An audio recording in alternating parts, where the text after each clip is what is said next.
So good morning and welcome to Brooklyn Law School. I want to welcome you on behalf of the Center for Health Science and Public Policy, which is the center that I direct. I also want to welcome you on behalf of Professor Cynthia Godso and Professor Marcia Garrison, both of whom have been just spectacular in developing a new family law fellowship for students here at the law school, and we've decided this year to join the two programs and to have a joint event. And it's just wonderful to have family and friends here. I want to also welcome you on behalf of the Dean of the Law School, who couldn't be here with us today, but who usually does attend this event. He had obligations for Passover outside the city, so had to travel early. So I do welcome you. I think this is one of the best events of the law school, if I have to say so myself, right, as someone who puts it together. And I say that it's one of the best events because it really highlights our students. We have fabulous students, and we have students that have worked tremendously hard. The fellowship, both the Health Law Fellowship and the Family Law Fellowship, give students the opportunity to really pursue an independent project of their own and to focus in on an area that they have a specific interest in. Many of the students have a 2-year fellowship that gives them an opportunity to do that. Our students are really so on top of it that they almost all finish the work within the first year, which was not something that we expected when we first designed this fellowship opportunity for them. But it is a unique opportunity. I would say that the best part of it is that they get support for their own work and that it adds value, right, to their knowledge base and also to their careers in terms of going out and thinking about it. I think many of the students would say to you that you know, in their interviews, people see this on their resume, they ask them about it, they have wonderful projects that they've engaged in, that they've now become experts on, and they're able to really sort of speak knowledgeably, but really, I think, passionately about the work that they have taken on. So I don't want to spend too much time talking. I want to just make you aware that we do have coffee for the morning, so feel free to get up at any time and go back and get yourself coffee or refreshments in the back of the room. There is a bathroom down the hallway on this floor, so if you go to the back, the bathroom is there. Finally, the event is being videotaped. It's available, so I know many of the people who are here have asked about where that will be. I'll send out some information about where you can get access to that videotape. I want to start, I don't want to take up too much time, so I just am going to start by introducing our first panel. We're going to start with a health law panel. We have a mix of students on the panel, and when I say a mix, Brooklyn Law School has students that are engaged in many different time frames for how they're pursuing their careers. And so we have part-time students that take maybe 3 or 4 years to do their program. We have 2-year JD programs where students are here just for a very short period of time going year-round, and then we have the normal 3-year program. And I would just say to you that in the presentations today, we have representations from all 3 categories of students. So it's really just sort of wonderful to know that opportunities are available to students across the board, regardless of how much time they're taking to pursue their JD. So I'm going to start by just introducing the first of our fellows, and each fellow is going to introduce themselves. But Julia Kulzo is the first speaker for the day. We're going to take questions after all the panel is complete. So we'll have our 4 speakers and then go on from there. So without ado, please welcome Julia.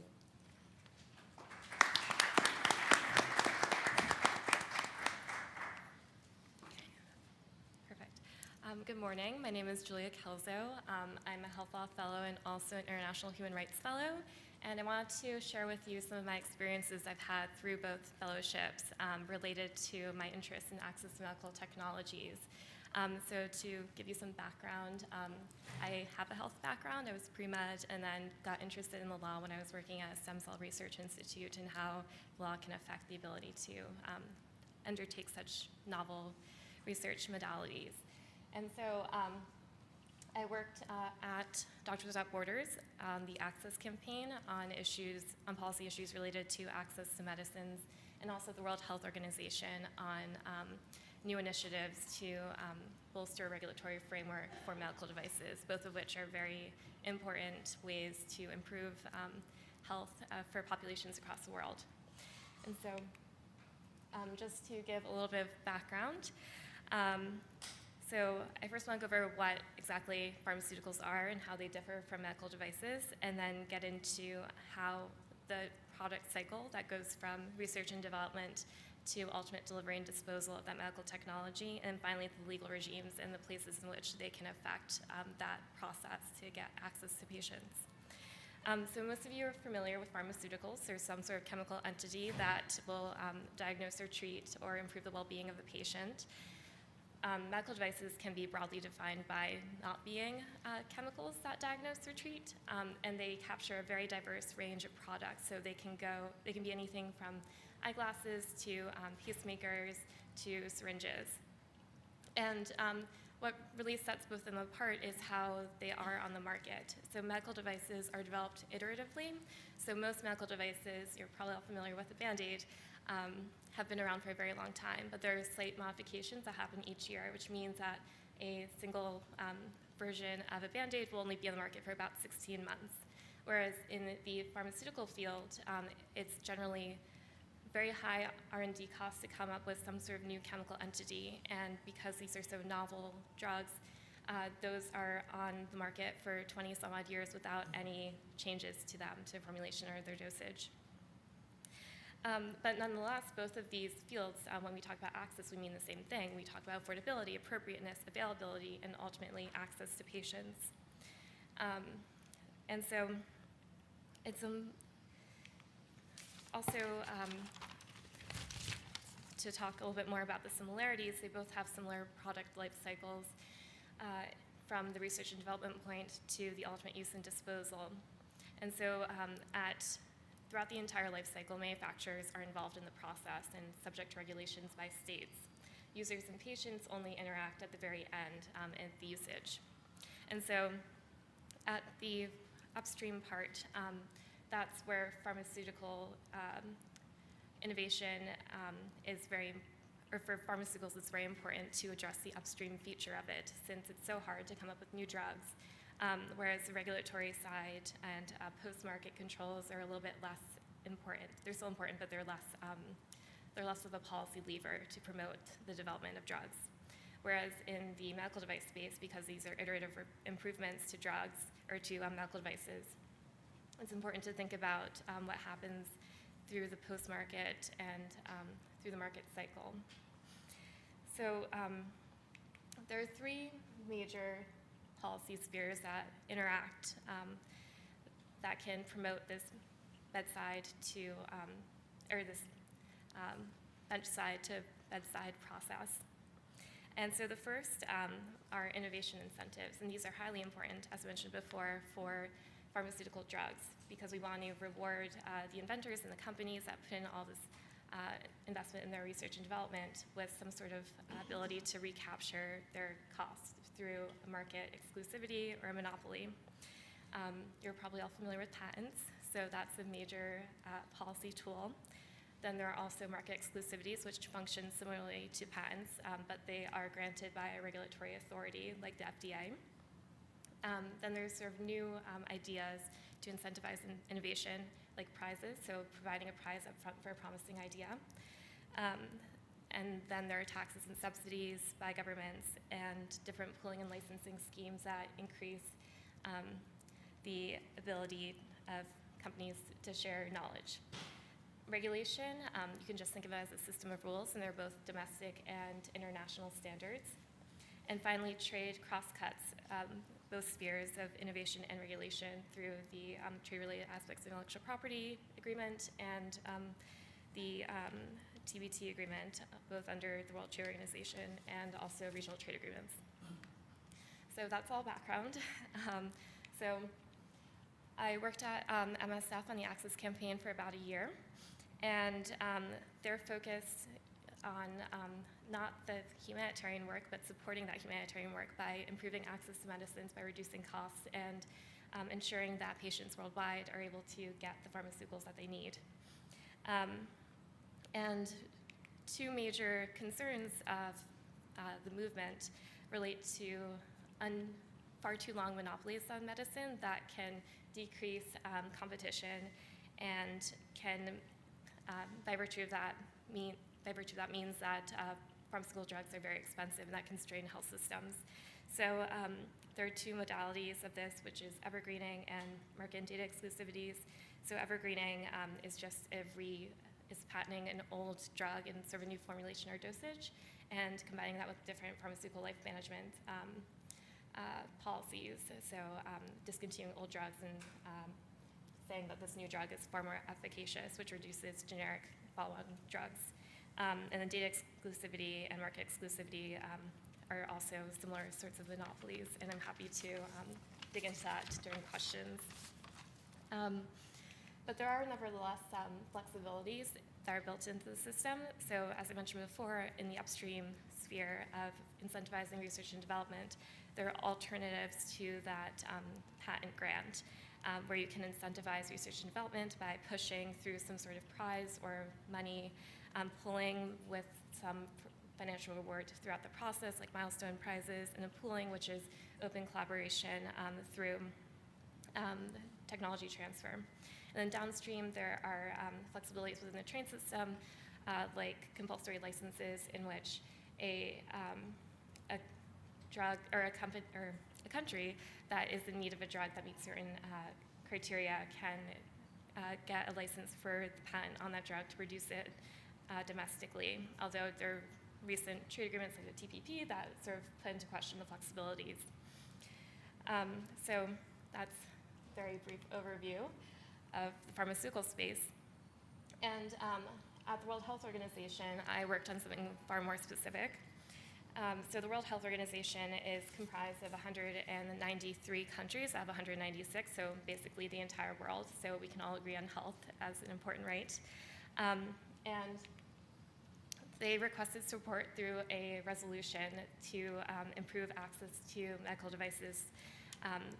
And my project with my advisor, we were putting together a model regulatory framework for countries to implement and ensure affordability and appropriateness of the devices in their jurisdiction.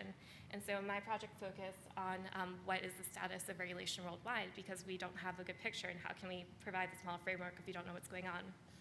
And so regulation is pretty standard as a matter of principle, and there are sort of different elements, so basic level, medium level, and highest level. There's more details about what constitutes each.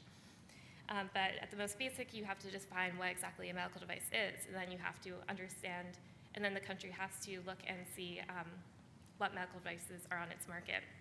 The more medium level is assessing the quality of those medical devices, and the highest level is enforcing monitoring how those devices are used, and then issuing recalls as appropriate if there's any adverse problems. And so I looked at all policies, ministerial decrees, basically anything that has the effect of law or rule of all 196 countries, or 193, and began validating and confirming with national regulatory authorities and also regional advisors that these are indeed the rules. And as a matter of good regulatory practice, it's important to have available and transparent regulatory information. So what we found was that a little more than half of the world has some sort of regulatory framework, which means that a little bit less than the half of the world has no idea of what medical devices are on the market, they don't monitor what's going on with patients, which is a huge problem for counterfeits and also patient safety if there's no mechanism by which to figure out how these are used on people. And there's regionally it varies quite a lot, but in expected ways. So the WHO is broken into 6 regions. So the Africa region, which has less investment in its ministries of health, are far less likely to have a regulatory framework. And then, based on this work, we are able to come up with recommendations and a small regulatory framework that are appropriate and tailored to different regional capacities, different state capacities, and disease burden, since the global burden of disease varies quite a lot by region as well. And so these results will be published with the regulatory framework in the next few months, which is really exciting. And I welcome all of your questions, so thank you.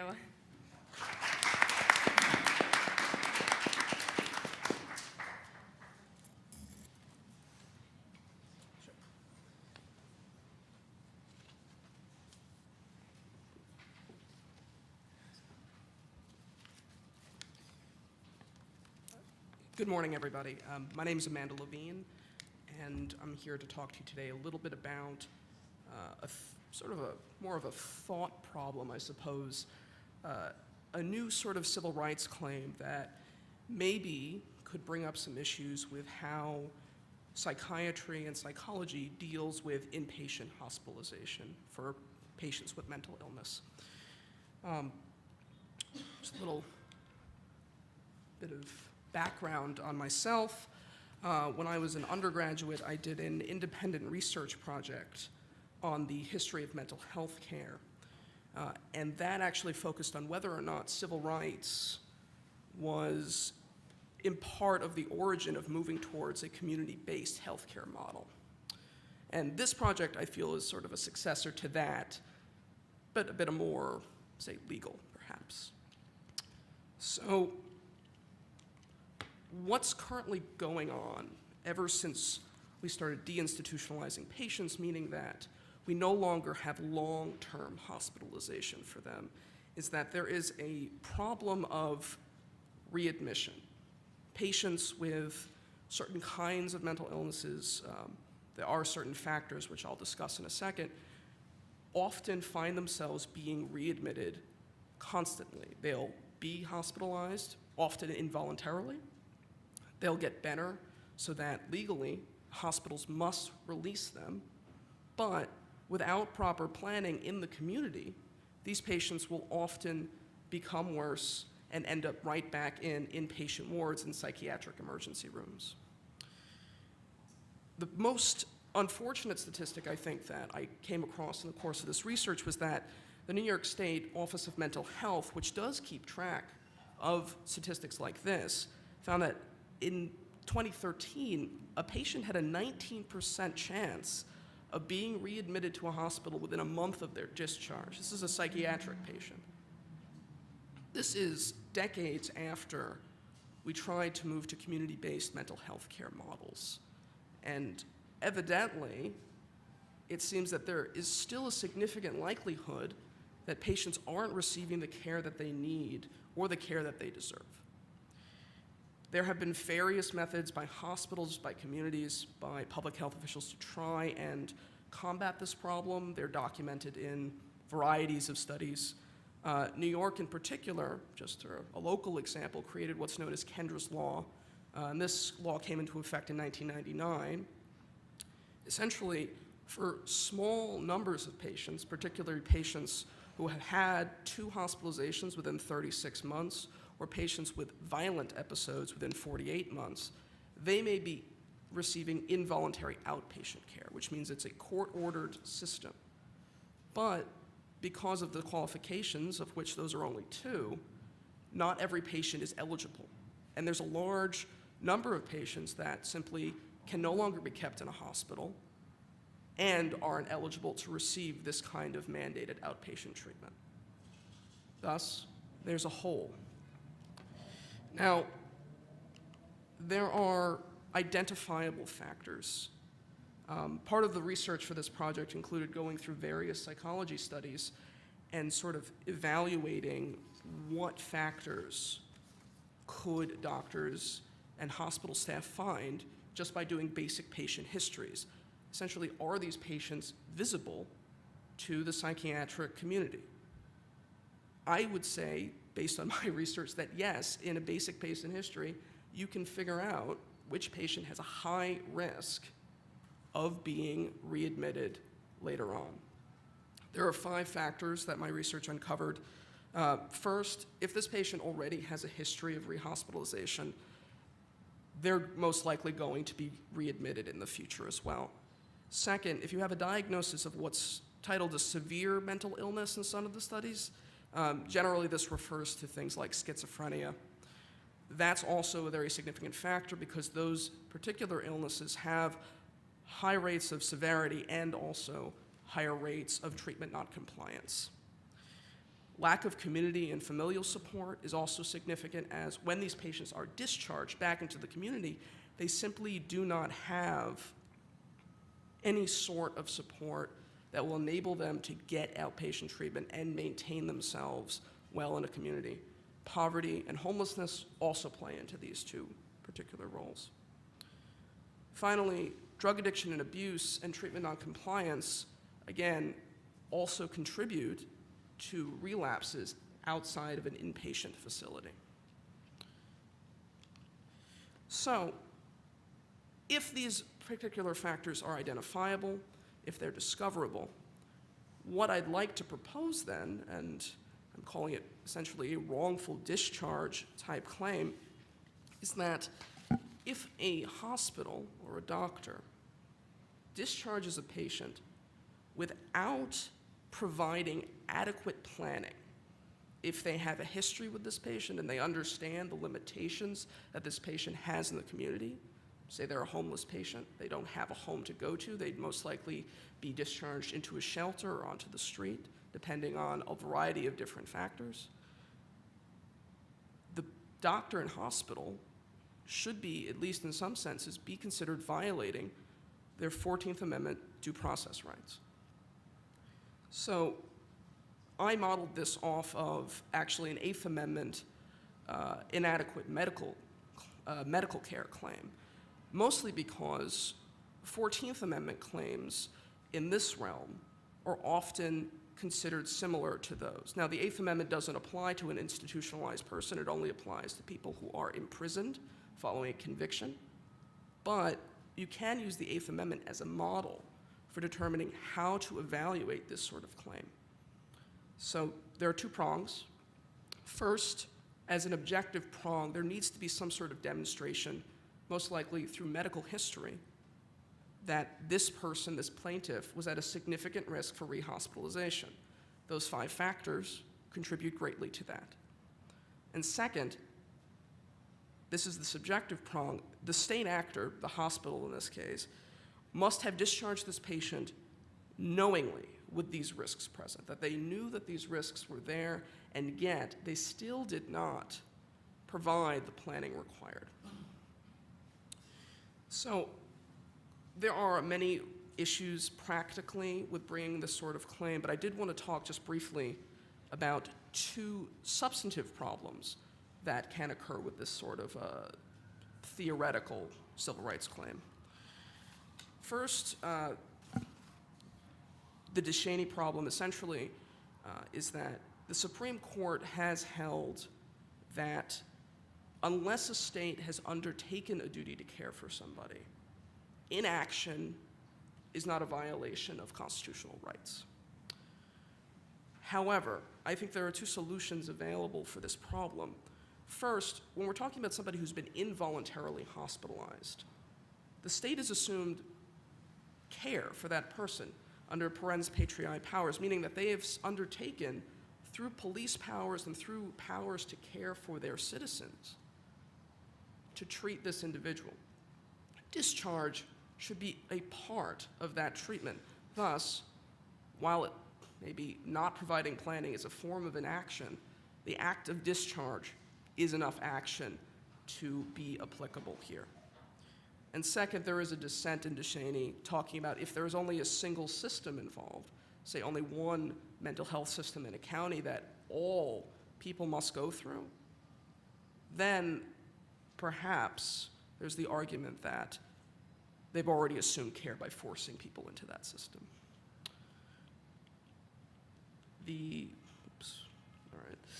second problem, if I can get this slide to advance, excellent, is that currently the standards for a due process claim especially regarding institutionalized persons, is actually a medical malpractice standard, meaning that as long as the discharge planning was within the accepted medical standards, there's no violation.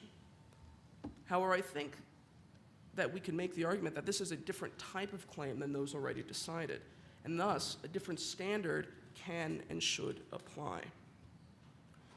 Civil rights claims like this need greater protections for the patients. It's just a matter of policy. So some states, like New York, for instance, have already held that an objective, law-based civil rights standard should apply to things like, say, right to refuse medical treatment, right to refuse medication with regard to that. Now, the federal standard for right to refuse medication is a medical malpractice standard, but New York State took it a step farther. I think that there is a strong policy argument here for doing the same on a claim like this involving wrongful discharge.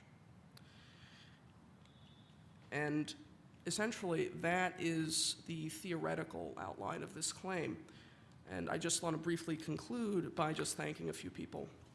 Professors Anita Bernstein, Natalie Chin, Larry Fleischer, Karen Porter here at Brooklyn Law School, John Weaver, Anna Gottlieb, and Wendy Martinick from SUNY Binghamton, and as my parents, friends, and family. So thank you very much.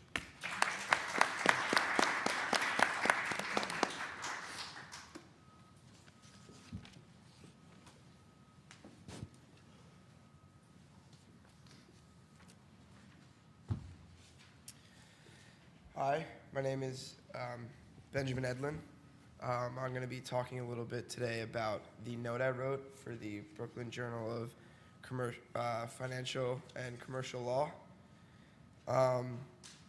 It's going to be kind of a brief overview. I am very interested in corporate law and also health law, so I looked for a way to kind of combine the two, and a perfect way to do that is to address the increasing trend in consolidation and mergers and acquisitions in the healthcare industry, namely the acquisition of small hospitals by larger, pretty massive healthcare systems.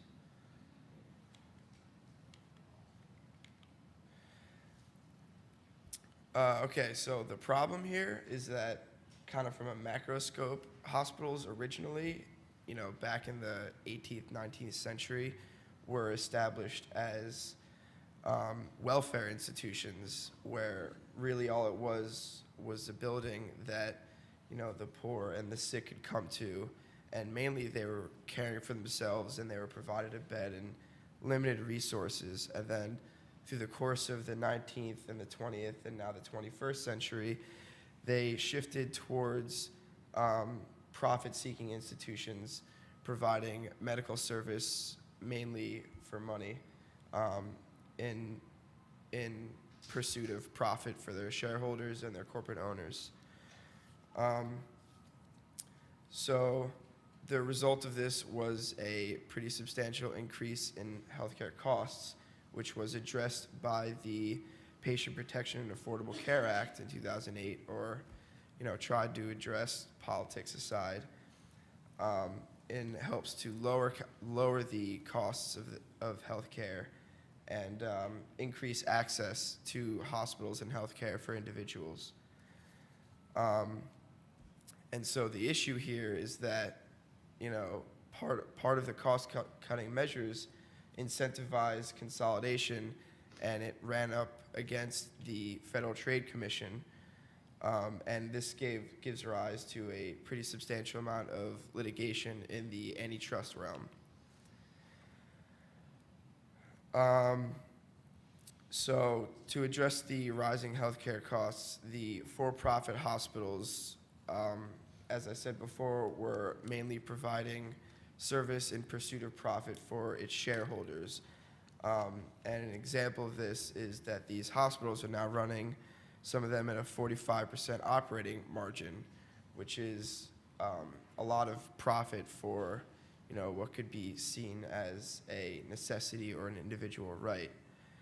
And in 2007, the health insurance premiums rose by 6.1%, only 2.5% of which was due to inflation, which just goes to show that the costs are not reflective of the economic state, but rather in pursuit of profit.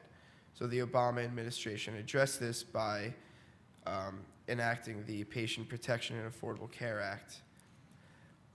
The Patient Protection and Affordable Care Act had a lot of cost-cutting measures, but it also provided a lot of incentives to consolidation.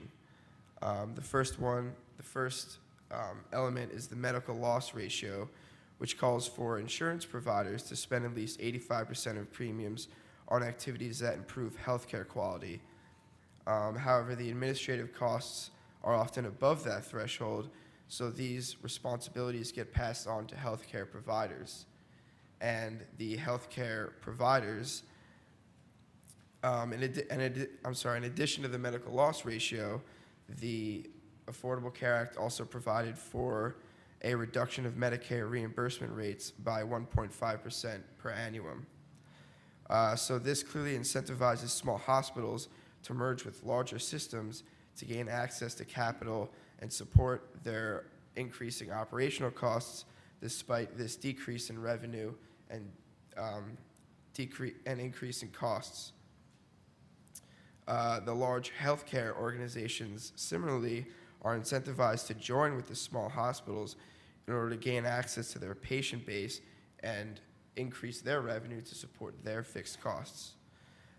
Additionally, there's the Medicare Shared Savings Program, which makes groups of providers who coordinate healthcare delivery with one another eligible for Medicare cost savings. To qualify, they must cover a defined group of Medicare beneficiaries, have sufficient participation of primary care physicians, promote evidence-based medicine, report on quality and costs, and be capable of coordinating care.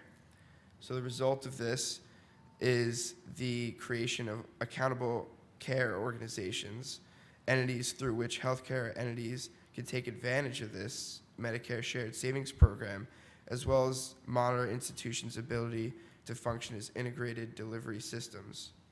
And the primary manner in which these ACOs are created are through mergers and acquisitions, mainly large hospitals acquiring small hospitals. And the two ways, they merge are through horizontal integration, in which other entities that provide the same level of care merge with one another, versus vertical integration, where the whole process is streamlined.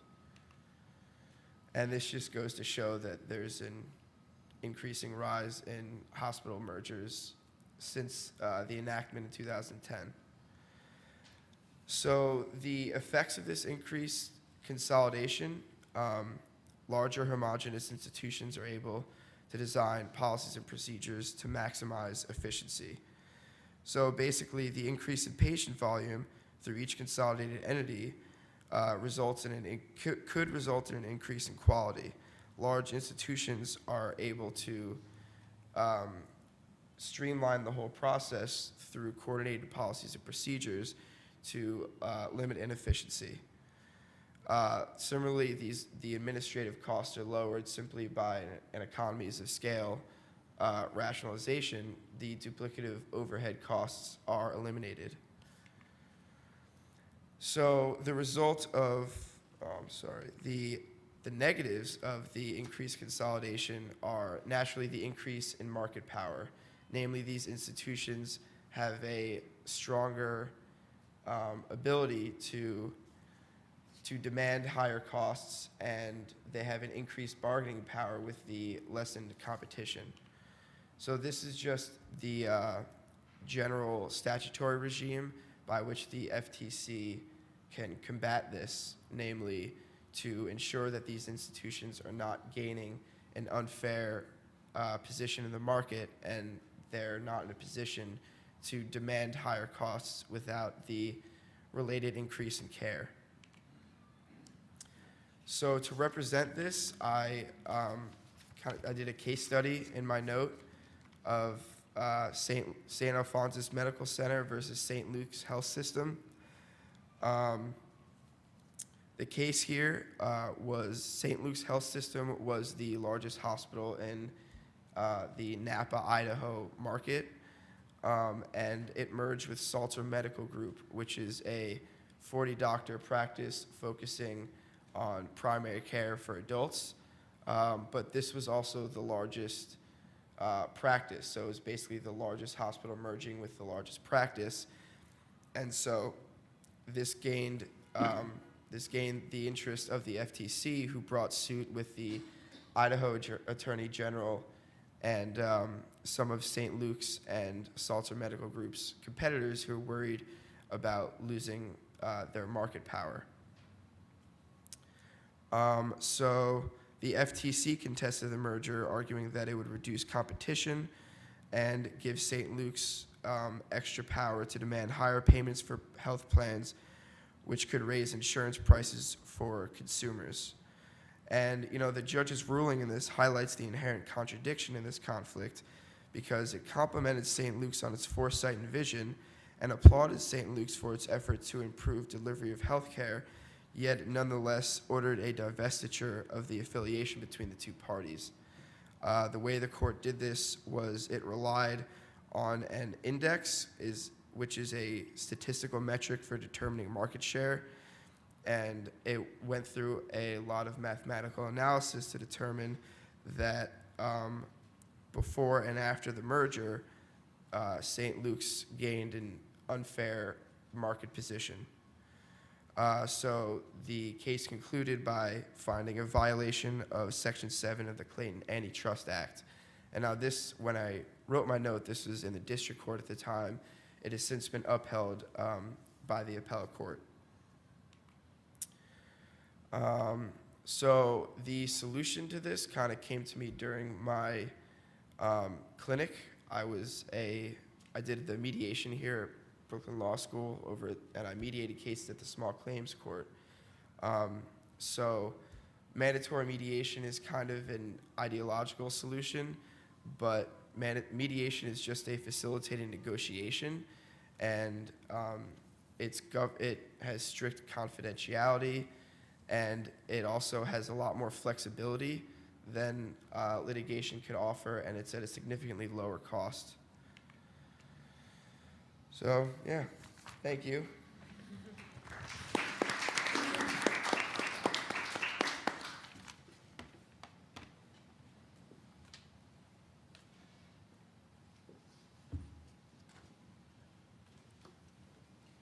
Good morning, everyone. My name is Marshall Nelson. I'm a third-year part-time law school student here at Brooklyn.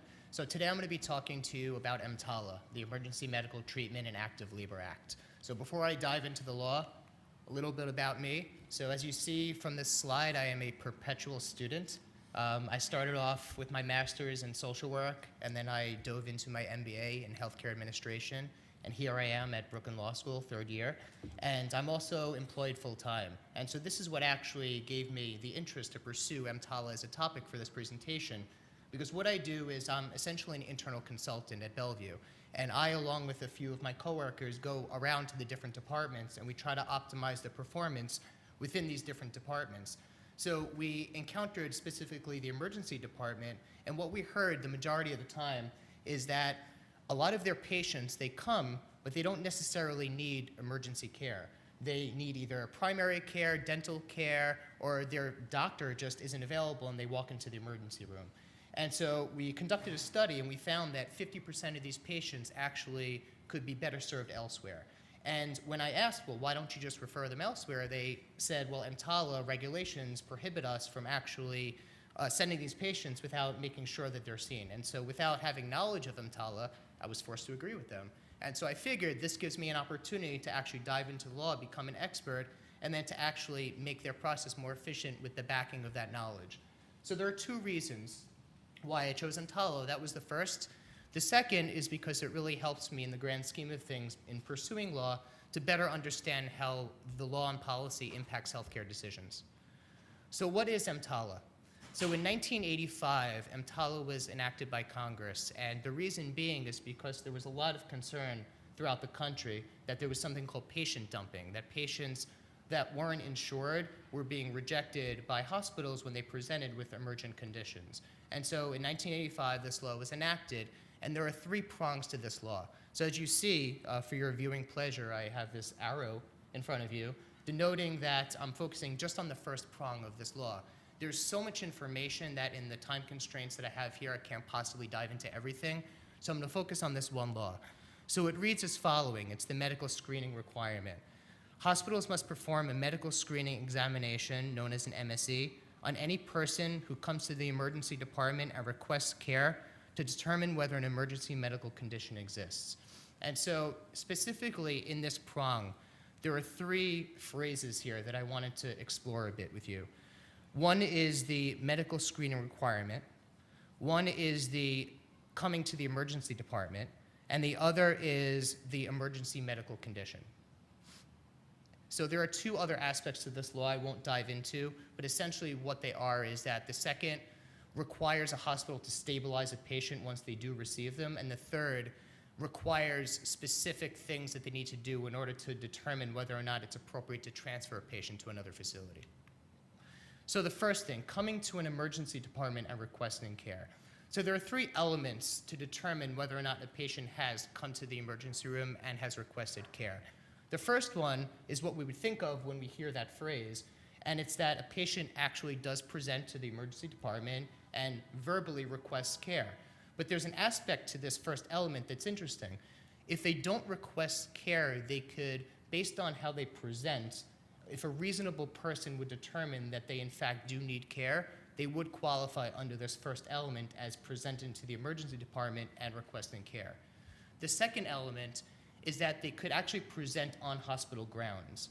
And so they just merely would have to verbalize, or again, a reasonable person would have to determine that they do need emergent care, but they don't have to be physically present in the emergency department to qualify. They merely have to be on hospital grounds. And finally, they could actually be in transport. So they could be in an ambulance going to the emergency room or going to the hospital, and they've made it known to the receiving hospital that they are in fact going to receive this patient. So those are the 3 ways that one would qualify under this phrase within the first prong of EMTALA to qualify for coming to the emergency department and requesting care. So the second is an appropriate medical screening evaluation, so the MSE. So this isn't defined by Congress at all. So the way that we interpret this is by the interpretive guidelines set forth by CMS and by case law. So CMS states that an MSE could range in a wide variety. It could be anywhere from a very brief history and physical to a more comprehensive exam drawing upon ancillary services such as a CT scan, really based on how the patient presents. The one thing they do specify is that it has to be given by a qualified medical personnel. So I'm going to get into that in a bit as to how that exactly is defined. So in the courts, and this is a federal statute, so courts have defined a qualified medical personnel to not be just a nurse during triage. They've stated that it has to be at the very least a PA, an NP, or a physician evaluation. So when a patient, for instance, has not been evaluated by such a professional, they would have a claim for a violation of EMTALA if they haven't received that screening by that particular professional. They've also stated that the exact same level of screening must be uniformly provided to all patients, irrespective of their ability to pay. So this means that there has to be a standard manner of treating patients, regardless of what their financial situation is. Finally, emergency medical condition.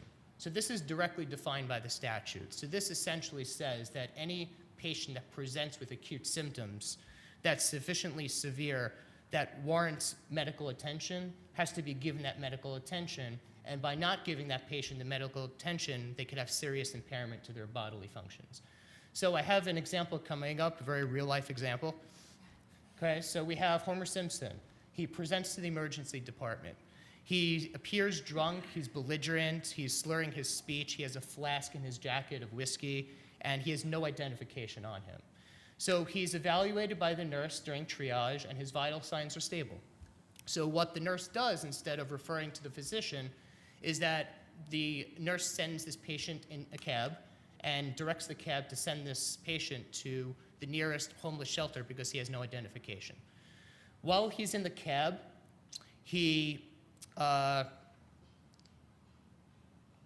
he loses consciousness, and the paramedics send him back to the emergency department. And what happens is now the doctor evaluates him. And the doctor actually finds a very large swelling on the back of his head, and he orders a CT scan stat. While Homer is waiting for the CT scan, he goes into cardiac arrest, and he dies. And what they do is they take his blood alcohol content after his death, and they see that it's 0.07, which is below the legal limit for driving. And so his family comes in, Marge is extremely upset, and she says, you know what, I'm going to sue the hospital because based on EMTALA, the hospital is required to conduct a medical screening evaluation by a provider, and they didn't do so. So is this an EMTALA violation? What do you guys think? Yes, it is. So why is it an EMTALA violation? So let's go through the different phrases in the first prong of the statute. Did this patient come to the emergency department and request care?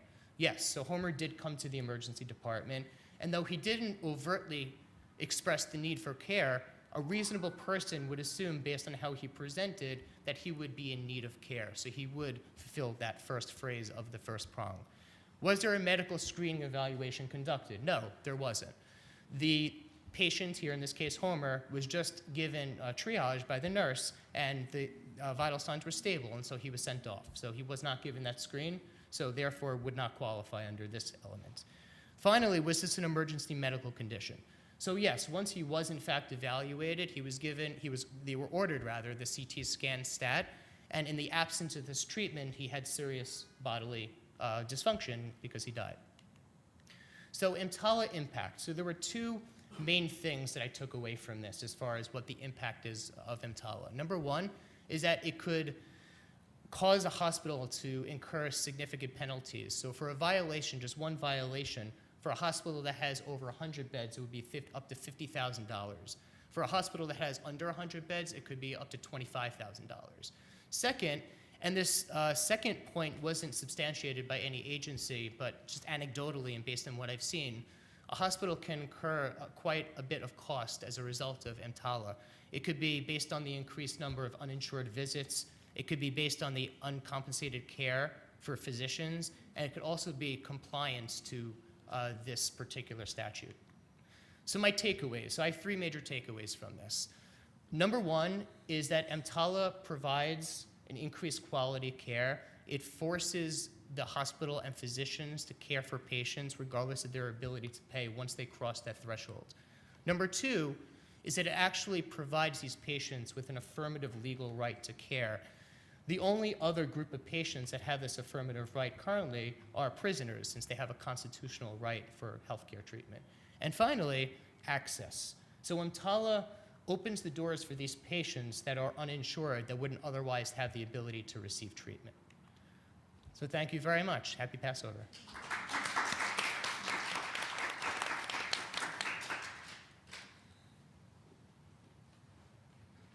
So now we're going to open up for questions. There's some faculty members in the audience. There may be just other folks who have just general questions, either about the presentations themselves or about the experiences of the fellowship. So I actually think that it's interesting to hear why people chose the topics, and I'm really fascinated by the fact that almost all of you had this is an area, like the area of interest that you wrote on was an area of interest that you had prior to coming to law school, or found your way, to it. And it seemed that this gave you an opportunity to sort of further go in depth in those areas. So let me just open it up and sort of see if there are questions from the audience. Okay, Professor Godso. Well, I also think they were all really amazing, interesting, and one thing, even though they're all very different topics. Cynthia, we're just going to get the mic to you just so that it can be recorded. Thanks. They were all, wow, really interesting and really different, but I think all of them in some way, all of them focused on access in a certain way, even the corporate one, which I think is really interesting. And is that something that you find a big issue in health law and the different areas of it? And again, not all of you have to answer, whichever one feels like it, or however many. I guess I will answer because it is a huge issue. Even here in the U.S., I'm sure everyone heard about the Martin Shkreli, that whole entire kerfuffle. So affordability is a major impediment to access, and across the world, it's very difficult for different healthcare systems to buy and purchase medicines that are appropriate, especially new medicines and treatments that are quite novel that we're lucky enough to have here in the U.S. That treat, terrible diseases like cancer that are becoming more and more prevalent. So it's a huge problem, and a lot of great work being done in that area. I guess I'll add to that. I definitely agree. Especially if you're leaving, an inpatient sort of hospital and you go into your community and you need continued care, there may not be the same options for you in a community. So putting the onus, I think, on somebody, maybe it should be on the state, maybe it should be on the hospital, maybe it should be on, local communities, whoever, to provide this access to continued care, I think, is really important. My note kind of touched on the contradiction in kind of general American healthcare law between healthcare as a right versus healthcare as another market commodity. And part of the contradiction of the Affordable Care Act is that it operates under the regime of treating healthcare as a marketable commodity, yet provides that individuals can't be turned away, individuals must have health care. And so the result of this is the system is simply burdened by patients who can't be denied access to health care, yet also can't afford it. And so the result is increased costs throughout the whole industry. And I really see this trend continuing until, as a country, America decides whether or not healthcare is going to be a market commodity or an individual right, and end the discussion there. Yeah, I would agree that access really propelled me to focus on this particular topic. In what I do at Bellevue, we focus a lot on access, especially given the transition away from inpatient care to more outpatient. And so EMTALA is interesting because those patients that would benefit potentially from outpatient care, namely in the primary clinics or specialty clinics, are actually received and are mandated to be received by the emergency department. And so that's something I was hoping and actually did take place during this research project, that I would be able to take away information from this and then give it back to my hospital to try to better care for these patients. It becomes very much an issue when you have the overburdening of these outpatient areas, and there is this transition going on. There's just less and less capacity to treat these patients appropriately. Hey, any more questions? Dexon.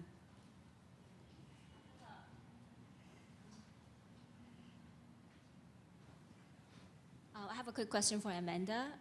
So for a patient to be involuntarily committed, it's required that they are either both, actually, that they're ill and they impose danger to the society, to themselves, or to properties.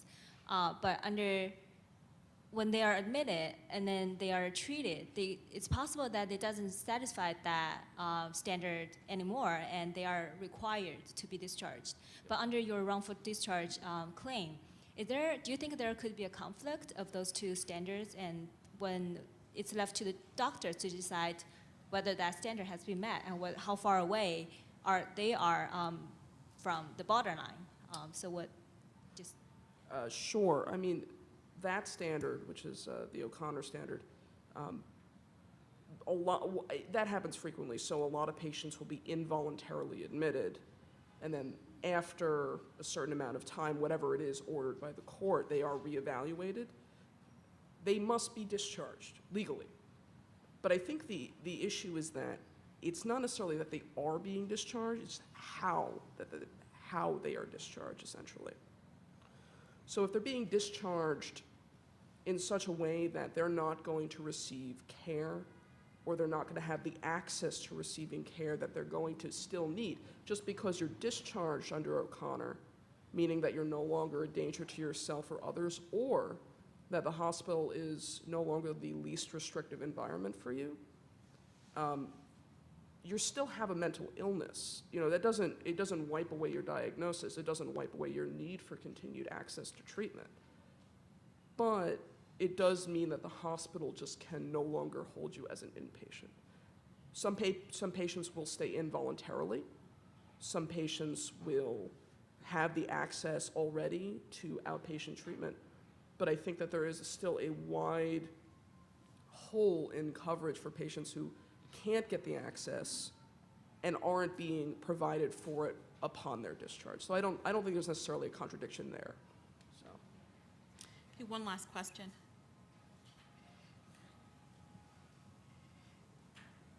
Hi, this is for Ms. Levine again.